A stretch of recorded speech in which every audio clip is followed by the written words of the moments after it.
It was a night I will never forget, the silence in the air thick with tension. I stood frozen behind the heavy palace door, heart pounding in my chest, as the queen's chilling words echoed in my ears. Over my dead body will my son marry that servant. I didn't know what happened after that, but I saw enough to know that the queen's vow wasn't just a threat. She meant it. And I was left to witness the terrible consequences of her words. I was just a servant in the royal palace, nothing special. My name is Amara, and I was 22.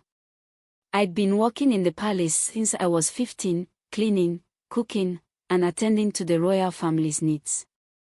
Most of my life had been spent in service to the king and queen, and although the work was hard, I never once thought I'd find anything more. That is, until Prince Kofi looked at me. The first time I caught his eye, it felt like something had shifted in the world. He was different from the others. Handsome, with a smile that made the room brighter. I had always been careful not to stare at him, knowing my place, but one day, our paths crossed in the royal garden.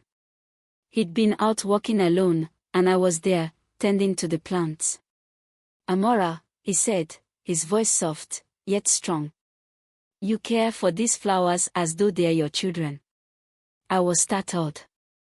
He had never spoken to me before.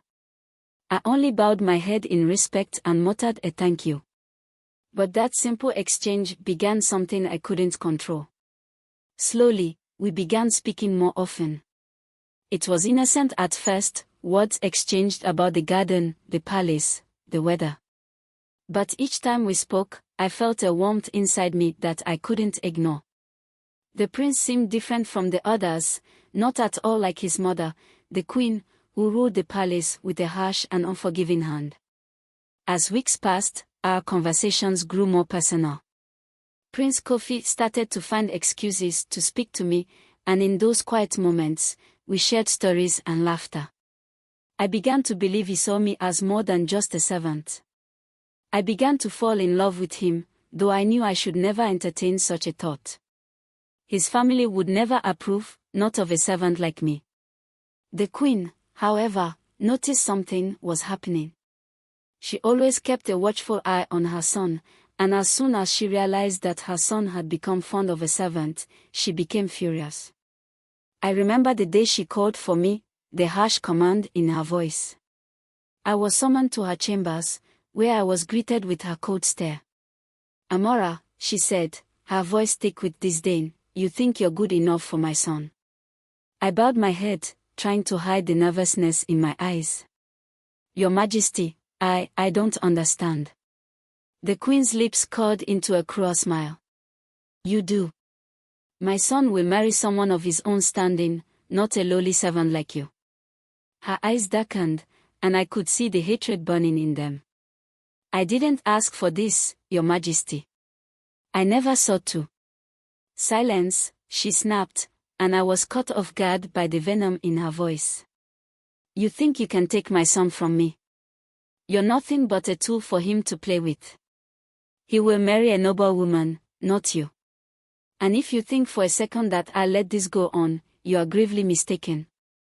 I left her chambers that day feeling broken. I couldn't imagine life without the prince, but I knew the queen would never allow it. I tried to forget him, to keep my distance, but it was impossible. Every time I saw him, I couldn't help but feel my heart swell with love for him. He, too, seemed to struggle with his feelings.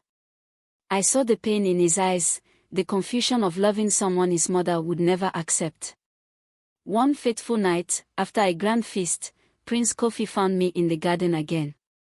His face was filled with determination, and his eyes held something darker, a sadness that I couldn't place.